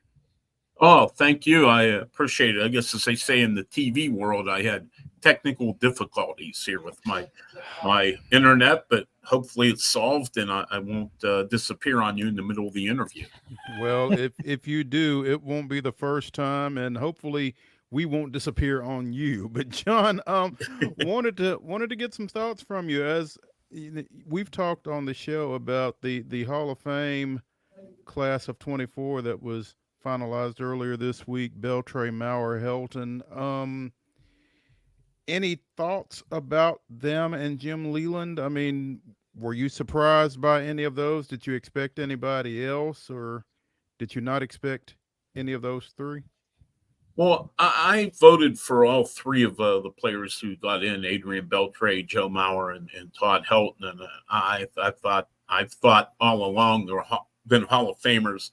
Although it took me a couple years to come around on Todd Helton. I must admit I got caught up in a lot of other people do and saying, well, he played in Denver in the Mile High, air and Coors Field where the ball really carries and it's a hitter's haven. But the more I looked at his road stats, he could hit on the road too. He wasn't just totally a product of Coors Field. He more than held his own on the road. And you look at his career, and I think there's no doubt that he's a Hall of Famer. And I guess the one player I thought would get in who didn't was Billy Wagner. He was 5 votes short. I think, you could certainly make a case he was been the greatest left-handed reliever in the history of baseball. And I thought Gary Sheffield might pick up a little more momentum in his last year on the ballot, but I voted for him all 10 years he was on the ballot, but he only got the 61%, and you need 75 to make it. And I do think once he goes to one of the veterans committees here in a few years, I do think when his peers vote on him, I think they appreciate him more than maybe us in the media appreciated what he did in his career. It's probably accurate. And sometimes, sometimes it's there are a lot of factors that go into the media portion of the vote that don't necessarily impact the player. Shouldn't necessarily go into the media vote. Yeah. But and it doesn't impact the players and that sort of thing. So I think you're probably right there. I do agree with you that Gary Sheffield probably should and likely will be at some point inducted into the Hall of Fame. You mentioned Billy Wagner. Next year's his 10th year on the ballot. And of course he came up 5 votes short this year. You feel like that's going to find its way over the top, but you can only vote for 10. And next year's first ballot, guys, pretty strong. It is. Yes. How much really does that impact, guys like Andrew Jones who are still trending upward but not quite there, or Beltran, or et cetera? Well, I think it does impact them because, like you said, Chris, you can only vote for 10, and I know especially there for a while when there was a real logjam on the ballot 5-6 years back when a lot of the quote unquote steroid guys came onto the ballot. I left some people off of my ballot who, if I could have voted for more than 10, I would have voted for. And I know I left Edgar Martinez off one year, and I thought Edgar Martinez was a Hall of Famer. I just didn't think he was better than the 10 players that I voted ahead of him. And boy, did I catch heck from the Seattle fans for days on social media about that. So, yeah, I think that could definitely work against Andrew Jones and Carlos Beltran. Andrew Jones is steadily picked up momentum here each year on the ballot into this year, and he kind of plateaued a little bit. And I do wonder if he might end up just being, left off because of a logjam. It's a very good point. Guys who will be on the ballot for the first time in 2020, for the 2025 class include Ichiro, CC Sabathia, Dustin Pedroia, Ian Kinsler, King Felix, and Tulo. Off the top of your head, John, which of those would you definitely be voting for other than Ichiro? Well, I think Ichiro, especially, I think, I mean, it's amazing. He didn't come to this country till he was 27 or 28 to play in the major leagues, and had over 3,000 hits. He had 1,500 hits in Japan. You total it all up, and I think it was 4,600 and some total he finished with. And I mean, he was one of the most unique players of his era, or any era, really. And I got to look at CC Sabathia as a Hall of Famer. I know I've talked to some people that say, I really have to study it. I mean, I don't want to say 100% sure I would vote for him right now. I would like to take, a closer gander at his looks. But I also think a lot of times the eye test is the biggest thing. And to me, CC Sabathia was a Hall of Famer. And I'll have to be convinced that he isn't, rather than convinced that he is. Yeah. It would be hard to convince someone that he's not, in my opinion. I mean, his numbers are, like you said, fantastic. Hey, you could always garner the support of the Seattle folks if you voted for King Felix along with Ichiro. You could get them back, John. That's going to be an interesting case, because when the King was good, he was really, really good. But boy, they rode him hard. He had a lot of 220, 230 innings seasons, and he really fell off in a hurry in his career. And I just wonder, and this, again, this is something I would have to dig in deeper, but my initial gut reaction is he just wasn't great long enough to be a Hall of Famer. But he certainly made his mark, and he certainly had some wonderful years, and very beloved figure in Seattle. John, isn't that a similar train of thought with Tulo? Yeah, Tulo was early on in his career. You look at his first 5, 6, 7 years, you could say he was definitely on a Hall of Fame course. And, unfortunately for him, he had a lot of injuries there at the end in Colorado. And, he went over to Toronto, and he had a bit of a rebirth for a while, for a year or two with the Blue Jays. He was able to stay healthy, and he helped them get to the American League Championship Series. But then the injuries hit again, and, he really, much like Felix Hernandez, he really tailed off in a hurry. And, he was a good player, but boy, I just don't think he had enough over the course of his career to say he's a Hall of Famer. Hall of Very Good. Yes. John Perrotto of Sports Kita joining us here on Main Street Sports today, talking a little Hall of Fame. Obviously, Chris and I are huge Andruw Jones guys. I mean, what do you think it's going to take for him to get in? That next year will be his next to last year of eligibility. What I think helps him, and especially with the voting pool of writers getting younger, is more of the older folks drop off, which is, I'm an older folk myself, and I haven't dropped off yet, thankfully. But, guys that once you retire, you have a vote for 10 more years, and that's it. So you do have a number of older voters who are falling off the rolls, I guess, for lack of a better term. And I do think a lot of the younger writers take analytics more into account in their vote than perhaps the older generation does. And when you look at it analytically, WAR and things of that nature really count more, it put more emphasis on defense than maybe the old school people do. And Andruw Jones's defensive metrics were, through the roof. I mean, you can make a case if you go strictly by the numbers. He was not only the greatest center fielder ever defensively, but the greatest defensive player in baseball history. And you guys saw him for a long time. I saw him throughout his career. And, again, he's a guy that dropped off late in his career. After he left Atlanta, he was never the same player again. But boy, those years in Atlanta, he was as good as just about everyone. And nobody, I only saw Willie Mays when I was young, very little bit at the end of his career. But I've never seen another center fielder as good as Andruw Jones. Neither had Willie Mays. No. Of course, Willie didn't watch himself either. Yeah. But Andruw was awfully good.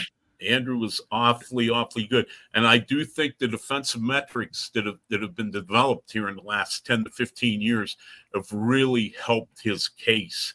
I think if you would be voting for him 20 years ago with a 254 career average, he might not even got the 5% vote to be on the ballot once. But I think the modern voters and even myself appreciate the value of defense more than we used to. I think you're exactly right. So, well, John, it's always interesting when Hall of Fame time comes around because everybody's got an opinion and not everybody's got a vote. You do.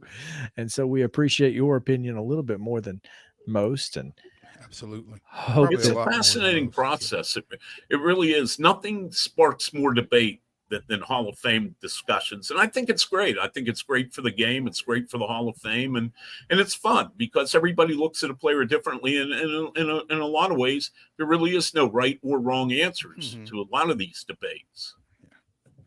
Great. John, we appreciate you taking time and, again, being flexible with us as my pleasure. We get you on here, and we always appreciate it. And, again, there's a story up you've got a story about the Pirates and Noah Syndergaard up right now.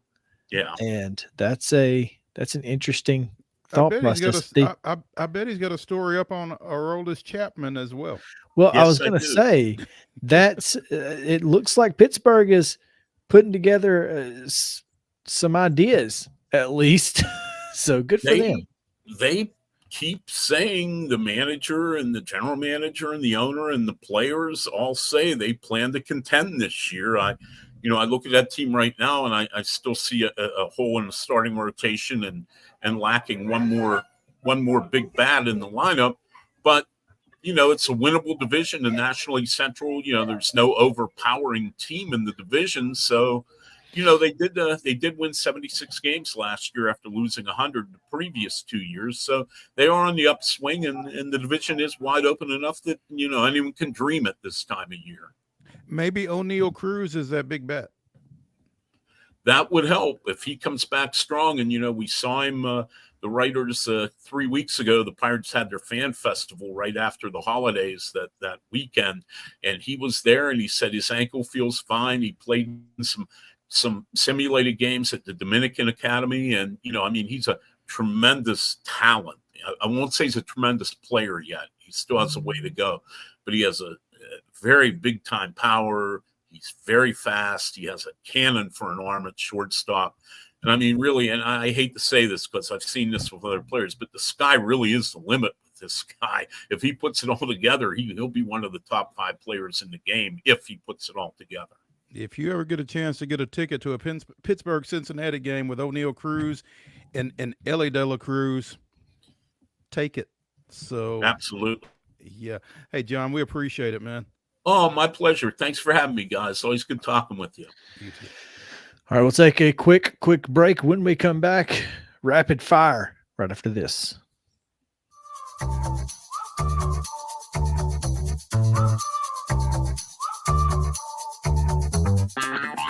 This is Chris Yao with Main Street Sports Today. Every show, Mo Patton and I welcome friends from all across the sports landscape, from high school coaches and reporters to national, college, and pro sports personalities. You never know who might stop by for a chat.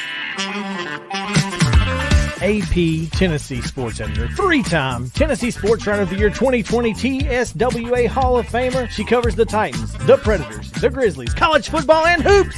Please make welcome Teresa Walker. Former University of Tennessee, former Team USA Olympian, ex-Cy Young Award winner, R.A. Dickey. R.A., did I miss anything? Man, that was sweet. Yeah, I need to listen to that before I go to bed every night. That was nice. Has 5 sports Emmys. That's not bad for the other guy in Wham, Ryan McGee. Other guy in Wham married the best looking girl, Bananarama. So other guy in Wham had a pretty good life. From preps to pros, we're taking on the sports topics you care about. Tune in across Main Street Media social platforms at 2 p.m. or on demand on your podcast distribution platform of choice.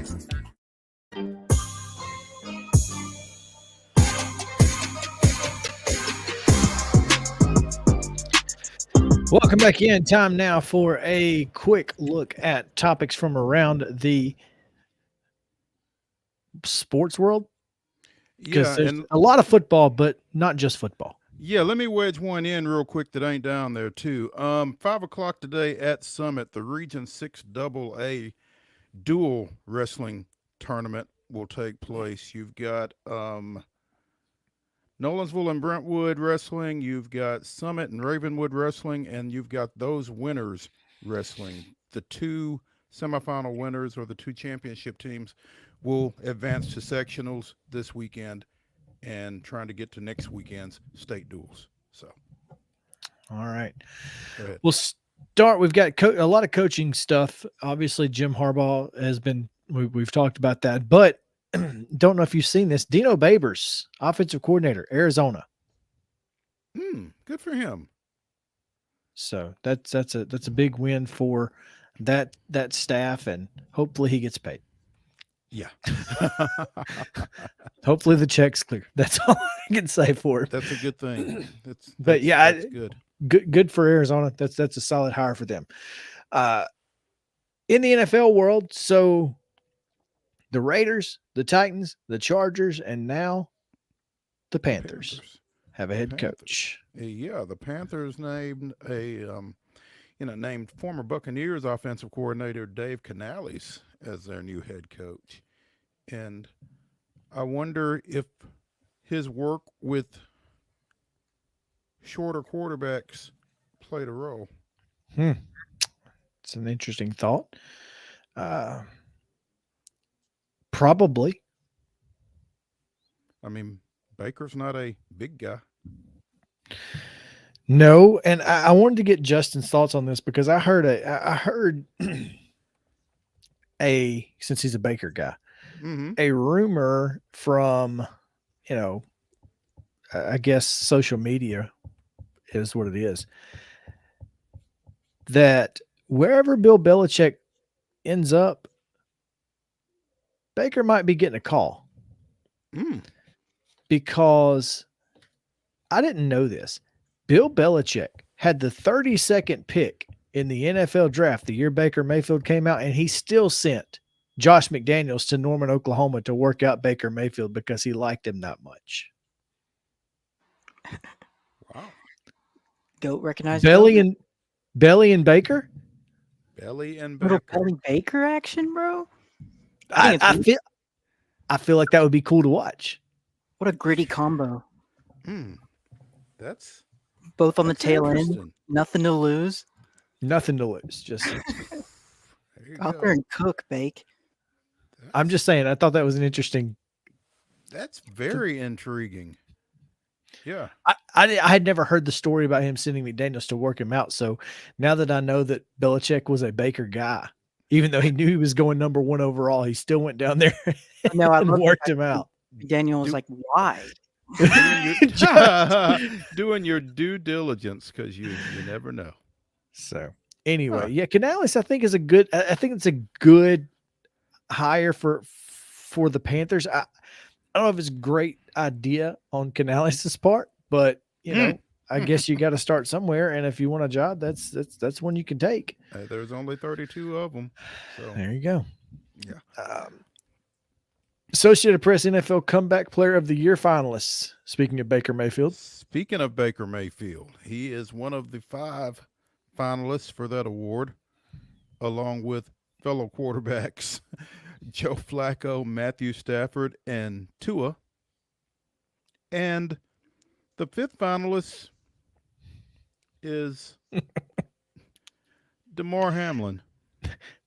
So for those who can't see what we're looking at, I love that Mo, did you write this? Mm-hmm. You used everybody's last name except Tua. Well, I was trying. It's a lot easier to type Tua. It's a lot easier to type Tua, and trying to keep everything on one line. One line. Well, again, it's just easier to type Tua, and it's just like whatever. But yeah, this is an interesting. It's not like he's going to get confused with anybody else. Ain't but one Tua. Exactly. It's like Ichiro. Yeah. This is an interesting list of finalists. Mayfield, Flacco. I think there's a good argument for all of them except maybe Stafford. I think Stafford's probably 5th on this list of 5. But This is a pretty tough list when you really look at it. How do you come back from more than DeMar Hamlin has? Look, I understand, but I mean, for football purposes, Joe Flacco's career was over, as dead. Over. But I mean, it was over. Yeah, and he came back and won 2 ball games. I mean, he was literally at home on the couch. On the couch. Yeah, he was done.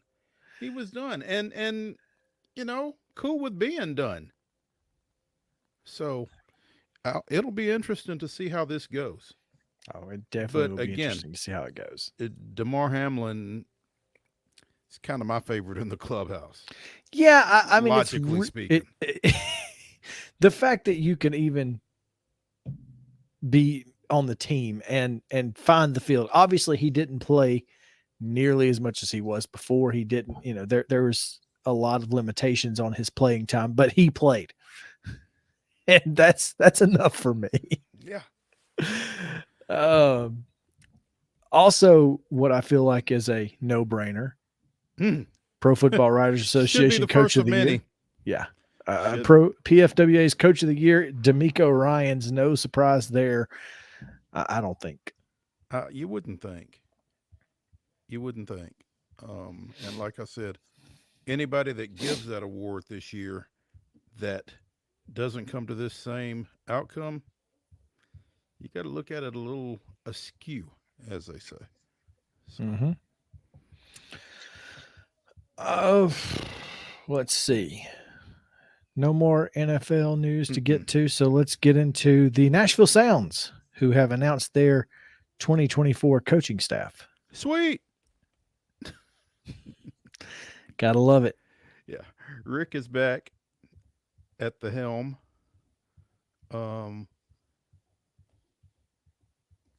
Led the Sounds to their 3rd straight winning record last year. This will be his 11th year in the Brewers organization and 4th with the Sounds, where he became the winningest manager in club history at the end of last year. Also, Jeremy Accardo returns as pitching coach. Al LaBouffe and a young guy are going to split hitting coaching duties. I'm not familiar with this guy, Eric Thiessen. So those will be your on-field guys. David Tuffo, are you looking at this? TUFO is the bench coach? I have no idea. This is why we're not trying out to be the PA announcers, Mo. No, exactly. Coach Ned Yost IV, bullpen coach Patrick McGuff. Jeff Paxson is back as athletic trainer with assistant Benny Arroyo. Strength and conditioning coach Andrew Emick and assistant strength and conditioning specialist Garrett Plumley will comprise the Sounds coaching staff for the 2024 season. So. I want to also mention the managers for the Braves organization in AAA Gwinnett, Kanekoa Teixeira. It's a really tough name to say. Angel Flores in Mississippi, Cody Gabella in Rome, Winston Sawyer in Augusta, who was just in the minors like 2 years ago, Nestor Perez, the FCL Braves, and the DSL Braves, Michael Gonzalez. So, yeah, Kanekoa Teixeira, who is my age. So hey, have fun with that one. 7 o'clock tonight, number 1, South Carolina at number 9, LSU. Be sure and check it out. It will be a good one. We'll see you guys tomorrow here on Main Street Sports Today at 2 o'clock.